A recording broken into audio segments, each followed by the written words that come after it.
Welcome back to the Most Valuable Podcast. I know it's been a little bit. There's a lot of things that have happened since I last recorded, and I think what we're going to do for the sake of this episode is focus on the NBA Finals and the NBA playoffs as a whole, because I've obviously, up to this point, 2 episodes in, it's been a while since I've uploaded. I only really talked about football to this point. We're going to talk about the NBA, the finals, the playoffs, kind of what happened, and where we got, the point that we got to. Um, Obviously, the Boston Celtics are your champions. They just had their parade, I believe, yesterday. I want to say it was. Um, my prediction, by the way, just so you know, if you didn't, obviously, if you know me, then you know that I was predicting the Celtics to win it all back in September is whenever the season's close to being started. That's whenever I predicted them to win it all, and I predicted them to win it all again whenever the playoffs started. They were just the best team, and we're going to talk about that. If you see the lighting kind of fluctuate at times in this episode, I am outdoors. It's the Midwest. Summertime in the Midwest is fun because late at night, summertime in the Midwest, you get a lot of low 80s, high 70s, a little breeze. The sun's not out, so it's not beaming on you. It's actually beautiful weather. Um, some of my favorite weather in the world. Um, Also, part of me being outdoors, you might hear a car go by here and there. You're definitely going to hear maybe a frog in the background, a bug might whiz by. I might get bit by something on the neck.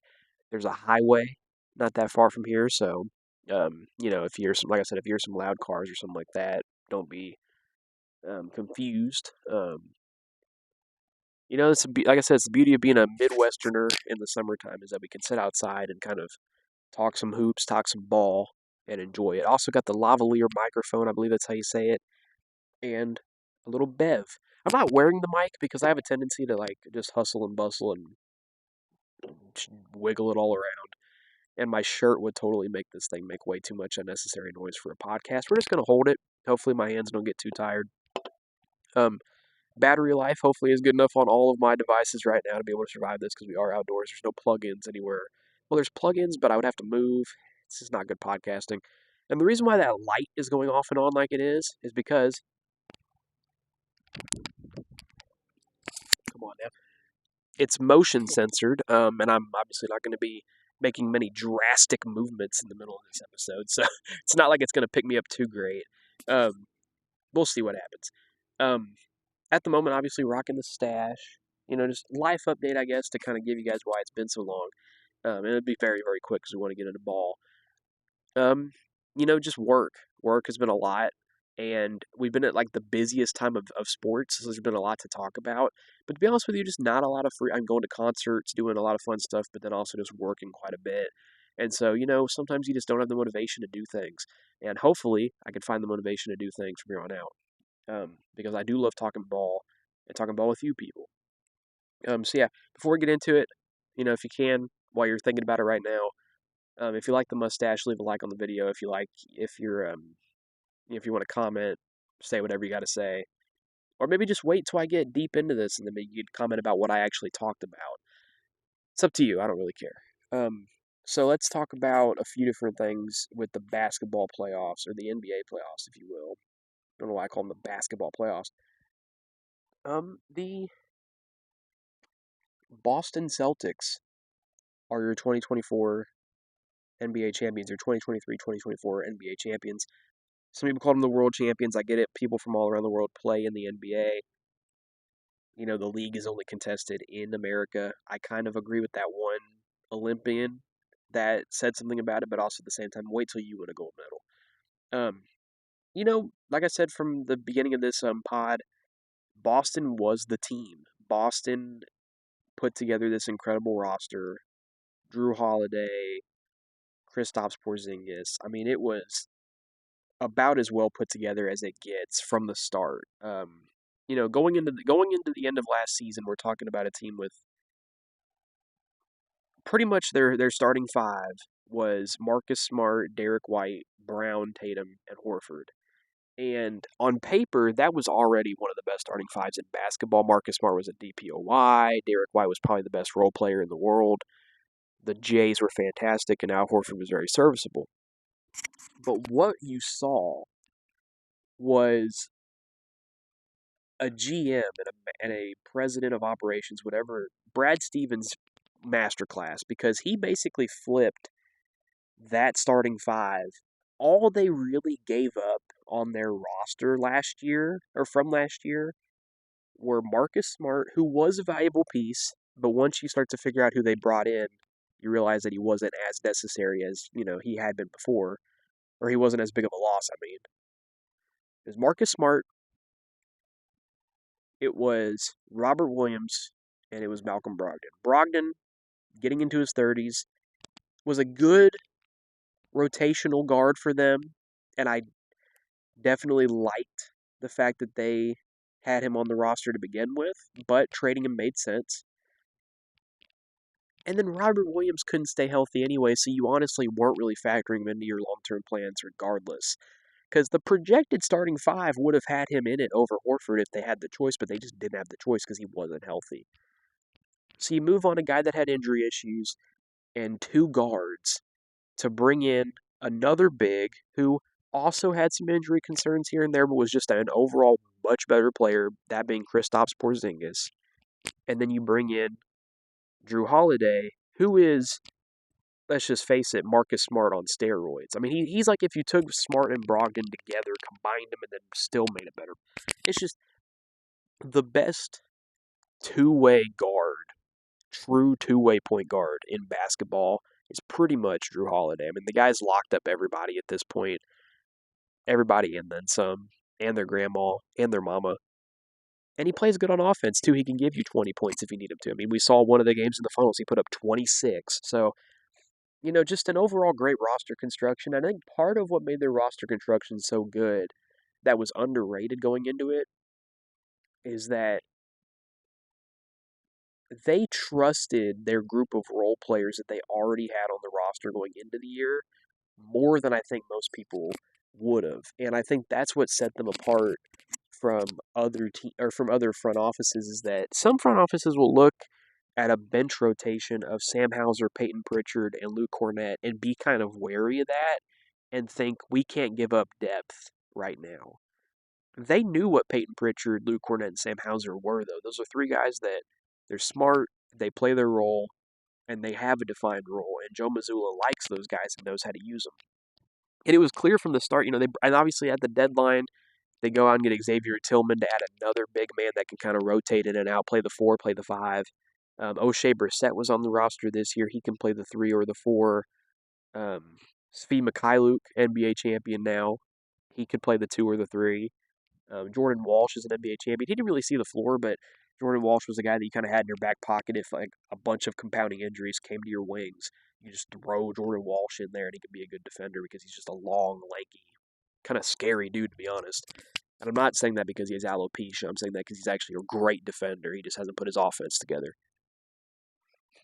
Then, we talk about, like I said, I mentioned Joe Mazzulla's name already. Missoula ball. Now, I'm not going to say Missoula ball is a real term. I mean, it's a term, but it's not a real thing. It's just basically the ideology of every play is designed to get an open three-point shot or a dunk or a layup. It's pretty much their basketball. And people talk about the numbers game. The numbers game is basically we're going to take more threes than you are. And if we hit the percentage that we're supposed to hit, let's say it's 37% as a team or whatever number it is, because I'm not going to look that deep into it. If we hit our percentage and you hit your percentage, but we take 10 more threes than you do, by numbers, by math, we're going to win that ball game. We're going to be a better team than you. So they played the numbers game. It worked all year. And you could see the numbers game in live action every single series of this playoffs, even in the finals, because every series that they played, except for the Pacers series, because they did sweep the Pacers, and I'll talk about that a little bit more at some point. But even in the Pacers series, it kind of happened. They just survived it. Every single series that they played this playoffs, they had that one game where the numbers game backfired on them because they didn't meet their percentage by any means. They were actually way under it in those games. The Heat blew them out in a game.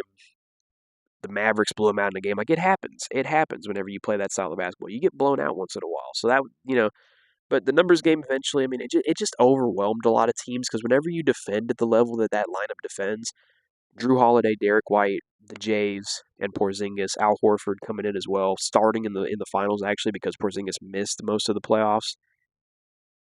We're talking about a lineup that is good defensively for pretty much the entire 48 minutes. So, yeah, they played great basketball on both sides, and I think the defensive qualities is kind of or the defensive quality is kind of what they just kind of overwhelmed teams.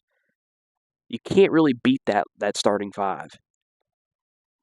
And when they start playing the numbers game, they were just outworking teams and outplaying them.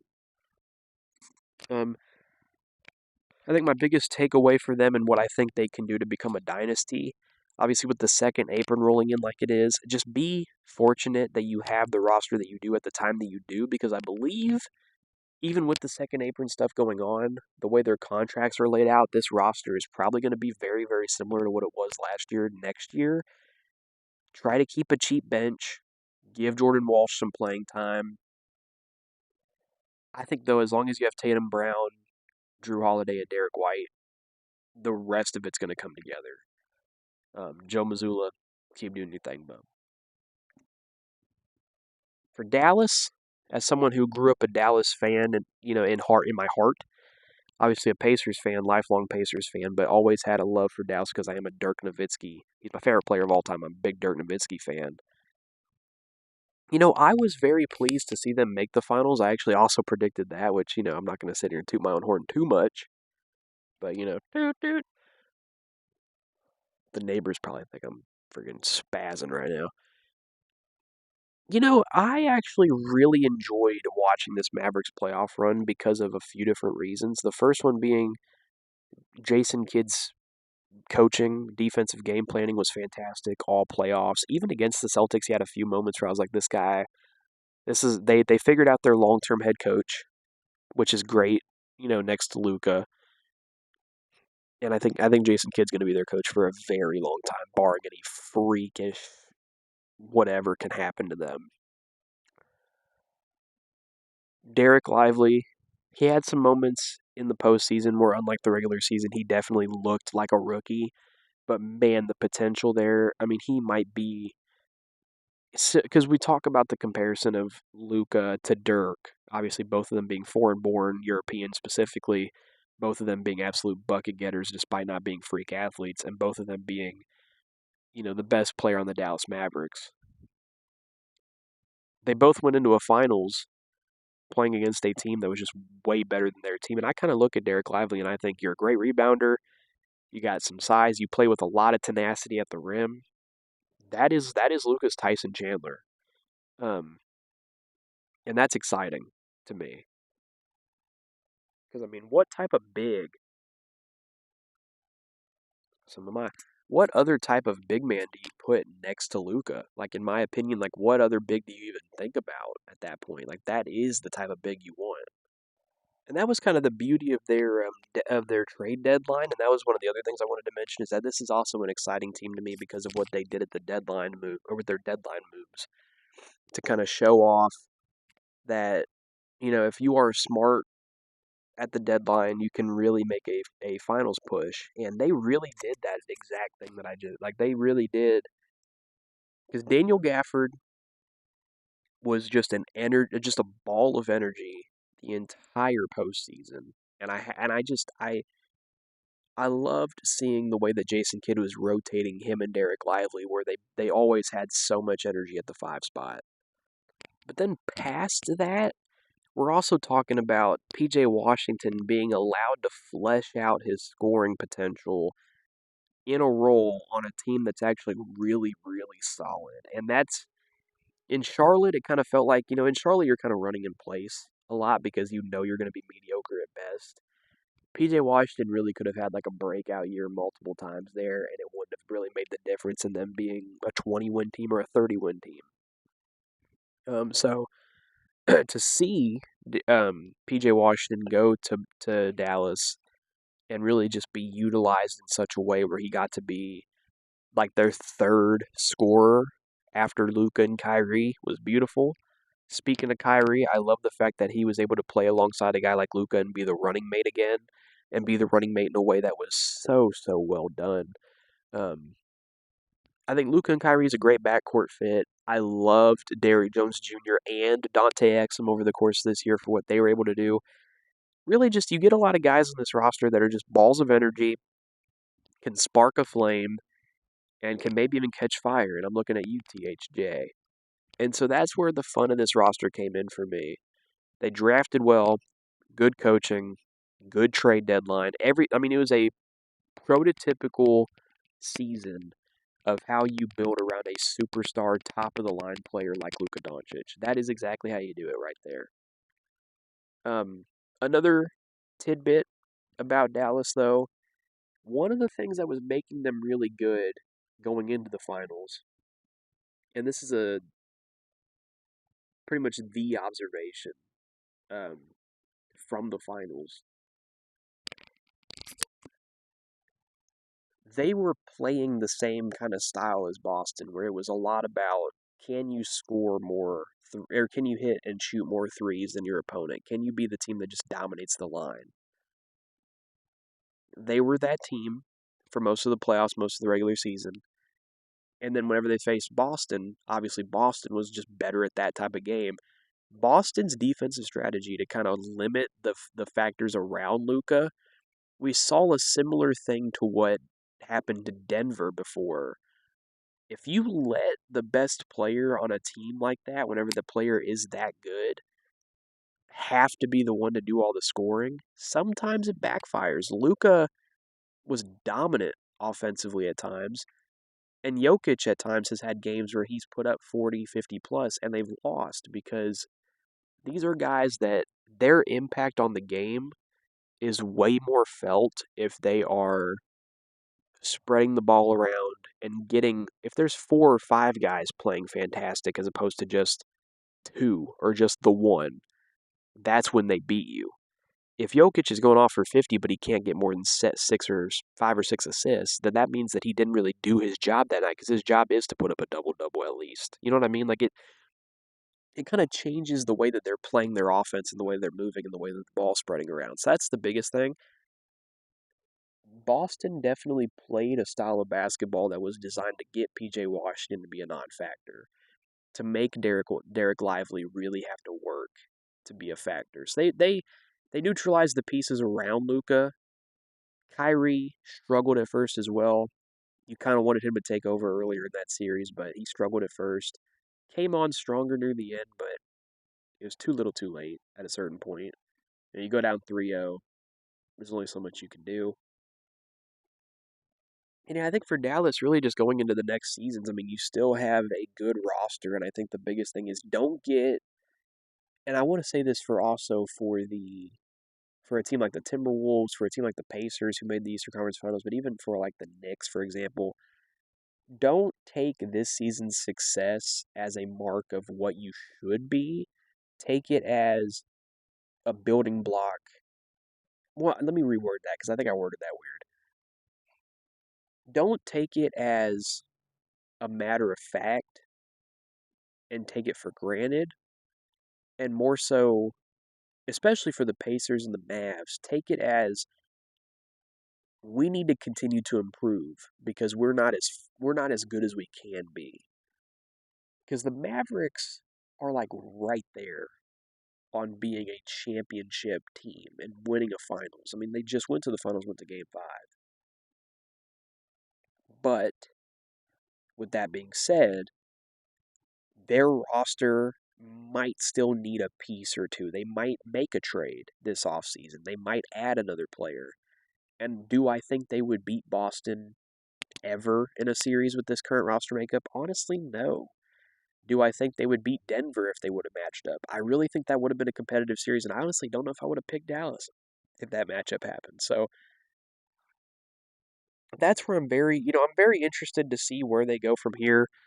But, going to the finals, having a coach like Jason Kidd, you pretty much solidified that Luka's not going to go anywhere anytime soon, and that's the biggest thing, I think. That's your biggest win of this year because Luka had been kind of hinting at it. Maybe the rumblings had come out that he wanted to move. And a guy like Luka is so good, you can't let him walk. You can't let him go anywhere. Like, if the Bulls would have let Jordan go at 27, no one would have ever let them live that down. So, that was kind of a crazy thing to say, actually, now that I think about it, especially in the White Sox hat. Jesus. Um, what other takeaways from the playoffs? I think my player of the playoffs, in terms of just overall everything, was Jalen Brunson. That dude was just willing his team to victories because if you watch their offense, if it wasn't for him, they would have been mid.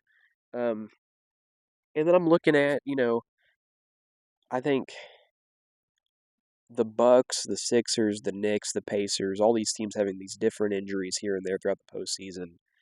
People are going to have been using that as a detractor for the Celtics. I don't buy it. You beat who's in front of you. You can't pick your opponents, and that's just how basketball is. That's how it's always going to be. That's sports. That's life. You knock down what's in front of you. You don't worry about what could have been in front of you. You knock down what's in front of you. And that's what they did. They went out and did that. Just because players are injured doesn't mean that it's not still a pro basketball team at the highest level. And when they got to the finals, it was Luka and Kyrie. I know that people were saying Luka's banged up. Luka was playing and he was playing well. So don't really want to hear it. And you know what? One round of applause, congratulations. Cheers to that. Boston Celtics finally get that ring under the Jays, and they took over in this by winning that with the 18th championship in NBA history. I believe the most ever. Is that what I'm hearing? Lakers fans, are you crying about it?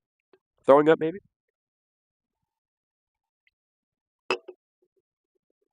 So to kind of piggyback off of that, um, Eastern Conference Finals mention, I do want to talk a little bit about the Pacers season because I am a Pacers fan. Just a quick little brief sidebar that I think I'm just worried that the Pacers will take this, specifically the front office will take this the same way the Atlanta Hawks took their 2018 Eastern Conference Finals appearance as, oh, we're there. We're ready. We're one step away from the final. You're not one step away from the finals. I'm going to tell you that right now. If the Bucks were healthy, I don't think the Pacers would have won that series, and I'm just going to say that candidly. Because who do they have to stop Giannis? Um, and then outside of that, I mean, my biggest thing is just I like Halliburton and Siakam as a duo. I love guys like Aaron Nesmith. I love guys like Obi Toppin. I love TJ McConnell to death. Let's go, white boy. Short king. But I'm not sold that this roster is even close to a championship. And I think it's not so much that a third star is necessary, but it's more so that just Halliburton and Pascal have to be consistently this great. And then I think also your role players and your depth at role player have to develop just a little bit. I like Nemhard. I don't love Nemhard as a starter. I like him as a sixth man potentially for what he can do as a scorer. We saw that in the game that Halliburton missed against Boston. I think Nemhard be the perfect six man option. And I think if you were to try to go out and get another wing, I mean OG is talking about going to free agency. You know that the Pacers wanted OG before. Him and Siakam have some chemistry from playing together in Toronto. I wouldn't be mad if the Pacers' whole offseason was basically just, hey, let's just try to get OG and Anunoby and run a lineup something of like Halliburton, Nemhard, OG. What would it be? It'd be Halliburton, Nemhard, OG, Siakam, and Turner, and then you bring Mathurin, you bring Neesmith, you bring McConnell, you bring Toppin, and I guess Jalen Smith probably off the bench. If you're only running a 9-man rotation, obviously he'd probably be the first guy out. And you just run Siakam at the 5 for a little bit of minutes here and there, maybe even Toppin at the 5. It's a great rotation, though, if you do that. And then Jarris Walker can even be the 10th man, actually, now that I think about it. He could get some real NBA playing time. And that's a 10-man rotation that I think could legitimately get you to a 50-win season, 55-win season even, and put you back in a similar spot where if you do go on another playoff run, you could be a serious, right there for the finals. But I still don't think, even with the OG signing, that this team would be like a lock for a second round of the playoffs even. I think it would still be an uphill battle because Halliburton's injury history and just overall inconsistencies playing great in the bigger moments kind of worry me a little bit. And that's really my kind of biggest takeaway from the season is that there's a couple moments here and there I'm like maybe Halliburton. I think when it comes to the playoffs and whenever it comes to like the nitty gritty, like the time when it matters the most, I think there's going to be a world where Siakam has to be the best player on the team, and there's nothing wrong with that. He's a great player, but that's where it's going to come down to. And I think a lot of Pacers fans and even myself before this playoff run were kind of Siakam was the number 2 star, and Halliburton's the guy. Now, come to playoff time, maybe not. We'll see. Um, yeah, great NBA season. I thought. I mean, the parity in the league is fantastic.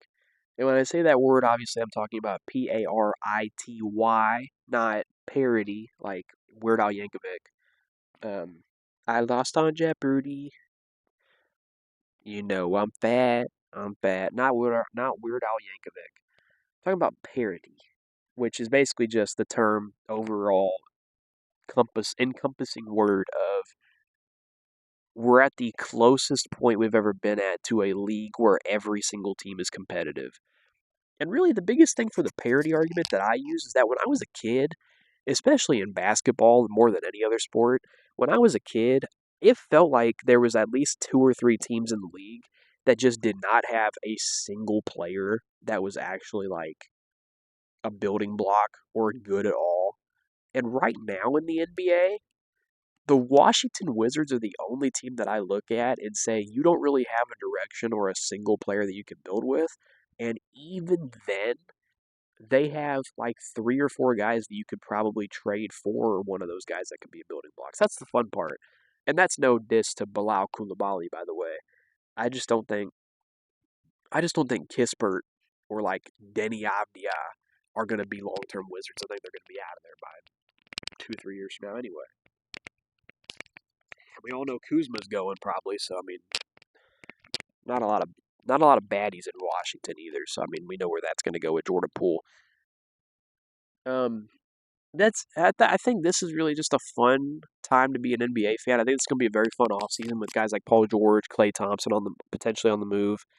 The rumors about some of the role players and about where they could go. Guys like KCP are potentially hitting the market. Guys like Bruce Brown are potentially hitting the market. Which I think Bruce Brown is a player option. Actually, is probably not.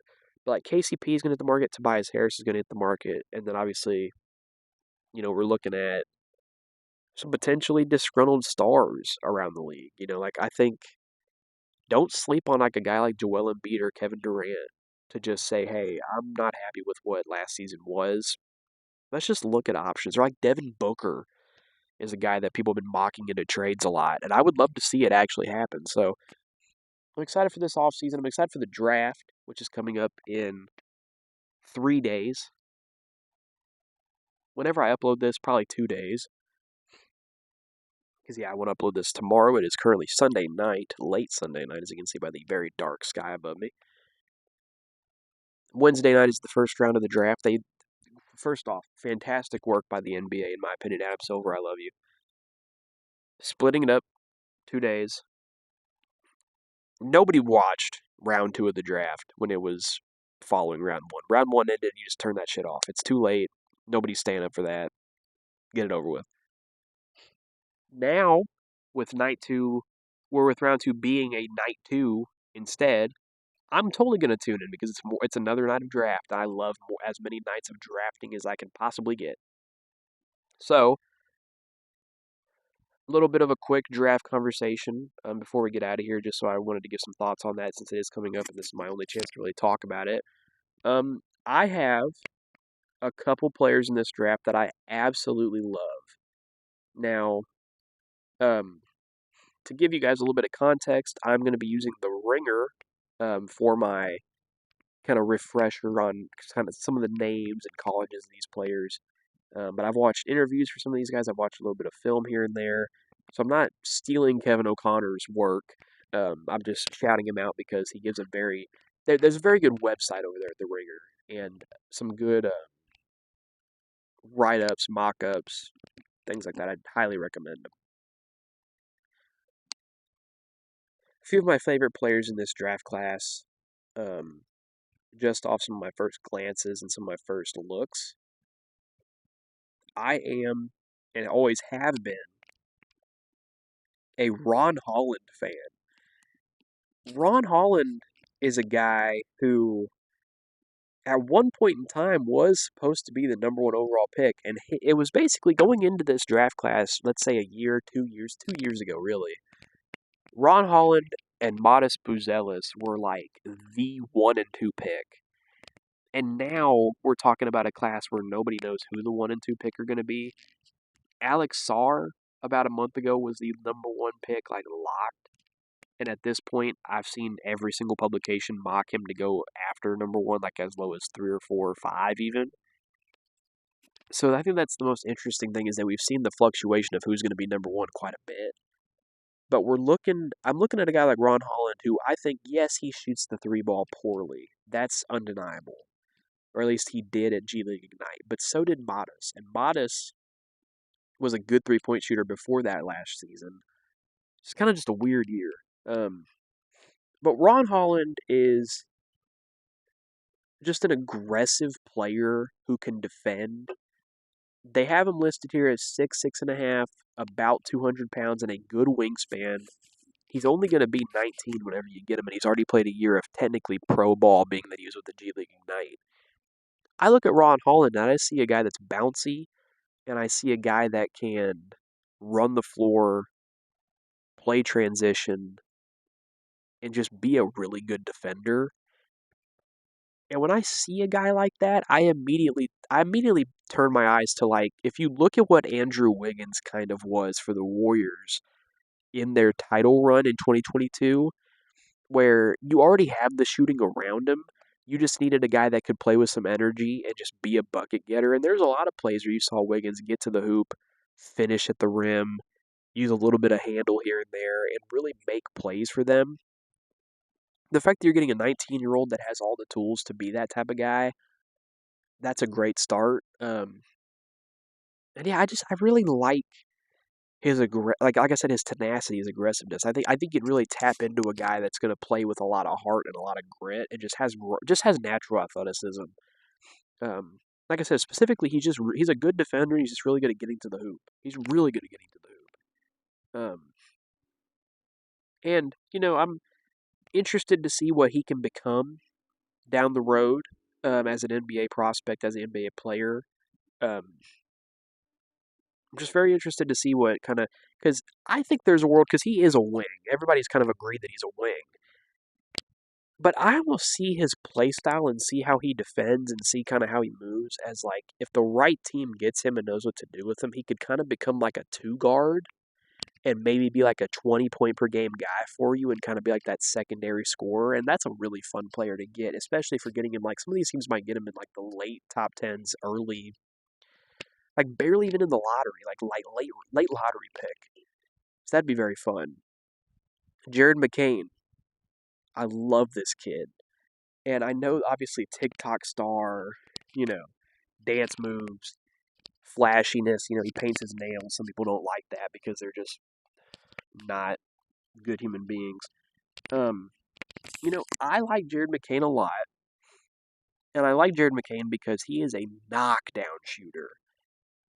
41% from three at Duke this past year on almost 6 attempts a game. A 61.1 true shooting percentage. The kid's a bucket getter. I do want to see him develop a little bit at the free throw line. I feel like his free throws, I feel like I remember seeing him be a little bit inconsistent from there. And then also, I don't know. I think he can create his own space or he create his own shot, I mean. But I almost don't know if at the NBA level, the way that he creates his own shot would translate very well. And the thing that worries me about that is that he is built to be a point guard. He's 6'2", 200 pounds, and he kind of has a play style of a guard, of a true point guard. But I feel like his natural role at the NBA level is either as a 2 guard or as the point guard to a team that has a superstar wing or a superstar big that's a playmaker. he would be the perfect fit for a team like a Milwaukee or a Denver who already have that good playmaker that's a ball space eating or ball dominant space eating star like a Giannis or a Jokic. I think he'd be a great fit for like the Lakers also because of LeBron. Like you can play him at the one, but he's not really he's not really playmaking or bringing the ball up too much. But you can play him at the one, right? That's where I see Jared McCain's game going. Just a fantastic 3-point shooter who could develop a little bit more of a true point guard game and does have it in his bag. I think somewhere deep in there, he just doesn't really tap into it that much, or didn't at Duke. I mean, but genuinely, like it's similar to how Jordan Hawkins was for me last year. Just my favorite jumper in the class will always be my favorite guy, and Jared McCain's another guy that just he's a bucket getter from behind the arc, man. And Jordan Hawkins was as well. And you saw in his spot minutes with the Pelicans, he definitely played very very well from behind the arc. So I think another. I'm just gonna settle this one thing. I do like Khalil Ware more than I like Zach Edey. I think Zach Edey has bricks for hands. And I'm just gonna say it, if he wasn't 7'4", not taking the guy in the first round. If he was 6'11" and played like he did, he was damn near undraftable. Because I've seen that happen to players. Day'Ron Holmes averaged 20 points a game last year in college with 2 blocks. And in the current landscape of the NBA, I think he should be a top 20 pick. And a lot of people don't have him going that high. But you look at the size, 6'9", 235 pounds, a good wingspan, 7-foot wingspan. He's going to be 22 years old. So he's a veteran player. He played all 4 years at Dayton. Or I don't know if he played all 4 years at Dayton, but he played all 4 years of college. Just transfer portal wise scares me. He is a guy that can finish at the rim, set a hard screen, get a rebound, and he can hit a jump shot if you need him to. In the current landscape of the NBA, we're going back a little bit to the big man of old, where you need your 3 key components to be blocking shots, rebounding, and finishing at the rim in no particular order. Those are your 3 things. We're going back to that way more than we have in the past 10 years or so. He does all those things well, and he can still shoot if you need him to. So that's where I love Day'Ron Holmes. Obviously, they're talking about footwork. They're talking about a little bit of undersizedness. I don't really care. I love him. I think he's a bucket getter as a big man. And I think if he goes to the right team that just needs a good backup big, he'll be a great fit. There's a couple other guys that I do really like down the board. Ryan Dunn being one of them, but just another. I love these guys in the draft. Jordan Walsh was one of these guys where you get a guy who is undoubtedly going to be a late first, early second round pick, maybe even a middle of the second round type of guy. And everybody mutually agrees despite that because the offensive game isn't there, but Bro can guard his ass off. I mean, Bro can literally guard anybody. So I love Ryan Dunn for that. Like I said, Jordan Walsh was kind of like that for me last year. He could guard anybody, anytime. Um, I just saw a thing today that Max Christie's brother Cam is in this class, and Cam is a very good 3-point shooter as well. 5.5 or 5.5 attempts a game last year from 3 and shot 39%. And did it from deep.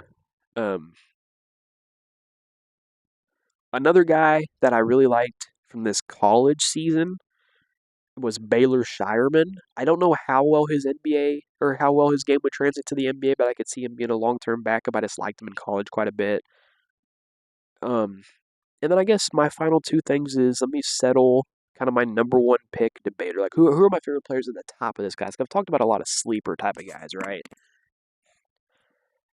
Who are my favorite players at the top of this class? Well, before I get into that, let me quickly say the Bronny James conversation. I think he's an all right player with a lot of potential, but at the end of the day, let's talk about what he actually is. He's an undersized wing. I don't think he's a real point guard. I think he's an undersized 2 guard maybe. And I think the fact that whenever he talked about who he wants to play like, that he shouted out Davion Mitchell actually helped his draft stock for me because I think Davion Mitchell is basically about what I think he is. Um, Maybe a little bit worse. So, you know, I think the earliest I would pick a guy like Bronny because of his upside is like the 38th pick. He's not a first round pick to me in terms of just playing. Now, obviously, with all the extra factors of it, maybe, with the whole LeBron thing and LeBron being his dad and being LeBron James Jr. But I don't know. I don't hate the player. I like the work ethic, and I definitely like the prospects of him. His best quality is his defense, and he's definitely got a jumper in there somewhere. He just hasn't put it all together yet. But he's still young. If he goes back to college for another year, he could put it all together. If he just decides to go to the league and he goes to the right coach, he put it all together. So, not too worried about it there. In terms of who I think my favorite players are at the top of this class, like the best players are at the top of this class, I'm looking at Zachary Rishashar, I believe is how you say it, or Rishashar.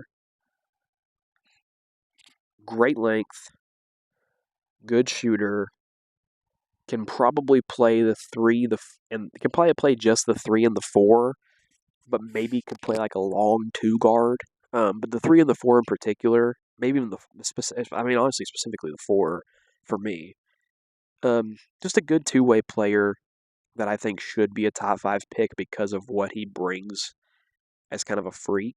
But really, my solidified kind of like top 3 picks, or who I think should be the top 3 picks, I actually am starting to fall in love with the idea of Donovan Clingan as the number 1 pick in the draft. I think the Atlanta Hawks need a big man. I don't think Clint Capella. Also, let me show off the lettuce for the first time in this episode. We got a little bit of lettuce going on here now in the STK universe. Donovan Clingan's 7'2". He can block shots, and he can rebound, and he can score basically everything that I was saying earlier about the modern big man going back to being more traditionalist to the old school big man. Apply that to Donovan Clingan. Say that take it and say he's going to be 21 during his rookie season. He's 7'2", 280 pounds, great wingspan, and everything that I said earlier, talking about whichever big I was talking about, I'm already blanking. Blame it on the alcohol. Take all of that and also make him a winner and very successful and probably the highest level of that type of big that you're going to find in this draft. I love him as my number 1 pick. Probably my number 2 player in this draft. Not who I would pick number 2, because I believe who has the number 2 pick, like the Wizards. They don't really need this guy, but Reed Shepherd, because Reed Shepherd, I think, has shown all of the signs to me of being a true, like an underrated scorer and a true potential top 10 to 15 defender at the guard position in the league for many, many years. And I'm going to piggyback off of Kevin O'Connor with comparing him to Derek White. I think the Derek White kind of mold of he's an efficient scorer whenever he does get the ball, and he's a phenomenal elite defender is exactly who he is. That's exactly who he is. He's a great player for that reason. And I love Reed Shepherd. I just wish he had a little bit more size to him. That's all he needs, man, and he would be the first overall pick. And I think my number 3 guy is Modest. Because I can't quit Modest, man. He's a guy that he does it all on the offensive game. And I get that his 3-point shooting was down tremendously from where it had been. But the G League Ignite team was just bad, and he was just having a bad year. If he gets his 3-point shot up to that 35 to 40% range in his rookie to sophomore season, we're talking about a legit contender for like a 20 to 25 point per game score, especially if he goes to a team that just needs a guy to be a bucket getter for him, which there's a few teams like that in this draft at the top end. So I'm actually very excited for this draft class. Some people call it a weak draft class, or some people have called it a weak draft class. I actually look at it as probably my favorite draft class in a long time because there's a few guys here that I think are locks to be good to great NBA players for at least a decade. I think there's a large handful of those guys. Because I don't think we've talked about it enough. There's an abundance of good role players in this class. If you take this exact draft class and put a Zion, a Ja, a Victor, a who else has been Ben Simmons, a Cade Cunningham, like one of those guaranteed number one pick guys at the top of this class where you kind of solidify, okay, this is going to be the best player to pick. We would legit be talking about this class as one of the deepest and best classes we've ever had. And I'm not over exaggerating, I think, whenever I say that, because I'm looking at this class and there is legitimately a good at least 15 to 20 players that I look at and I say they will be good NBA players. So that's fun. That's just fun. It's like Oprah. You get a role player, and you get a role player, and you get a role player, and you get a role player, and you'll be Dr. Oz. So I think with all that being said, we get through, obviously, we talked about the finals, we talked about the draft. What else to touch on? I mean, like I said, it's been a while since I've actually talked much or made a pod. I want to talk about, some slight inspirations to make this pod outdoors. I'm going to do it in this style because I'm inspired by a few different people, a few different places. I watch a lot of sports podcasts at this point in my life, and one of my biggest inspirations has always been Numbers on the Board slash Through the Wire. Just for the way that they're very chill, laid back. It's just dudes cutting it up about sports, and I love that energy about them. But Bootleg Football, hosted by Brett Coleman and EJ Schneider, I hope I didn't butcher that because I'll be honest with you right now, EJ, if that's not your name, I'm sorry. But those two love to use, and specifically Brett more than anybody, loves to use nature and kind of just a different outlook on how you're making content. It's not so much podcasting or sports commentary or sports analysis as much as it is like filmmaking with the overlay of a sports conversation. I love that about him.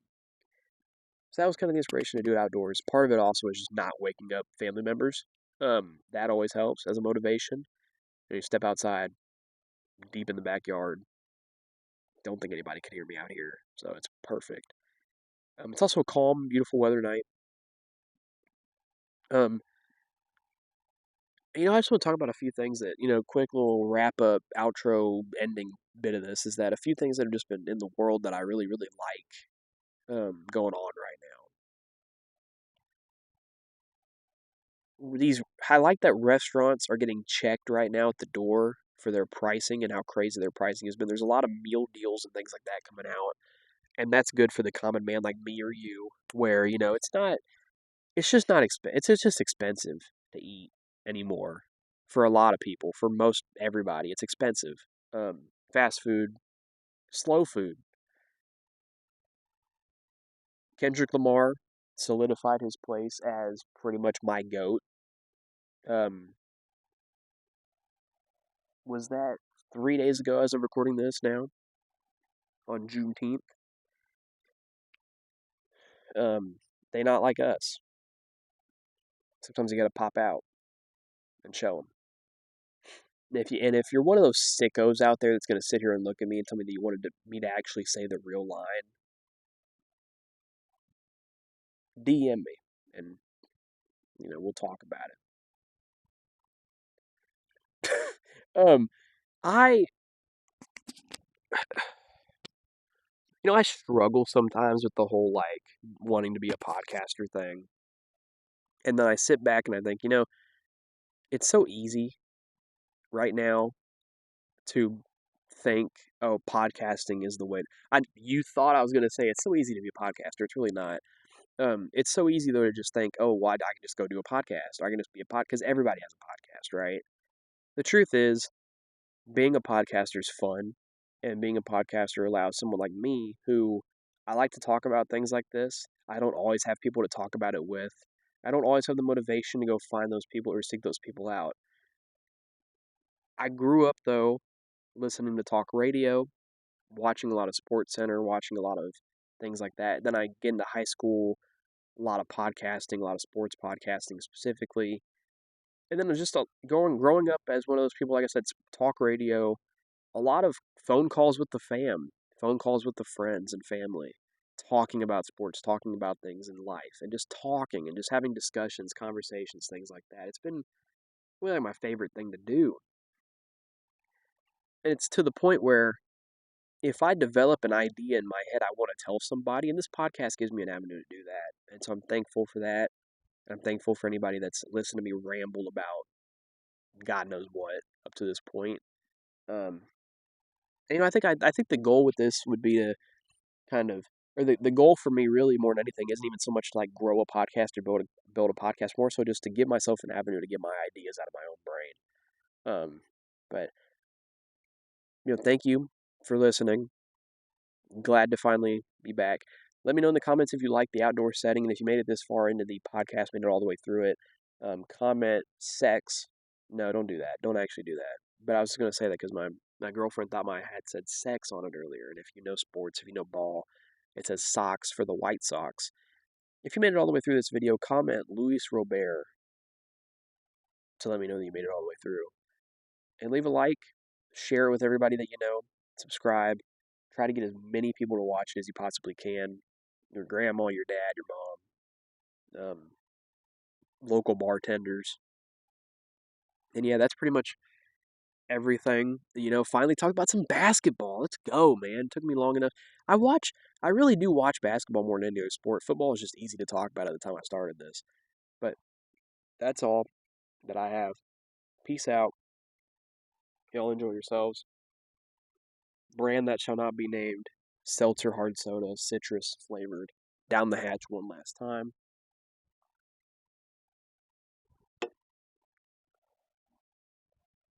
Nemus Keita, NBA champion. Bless.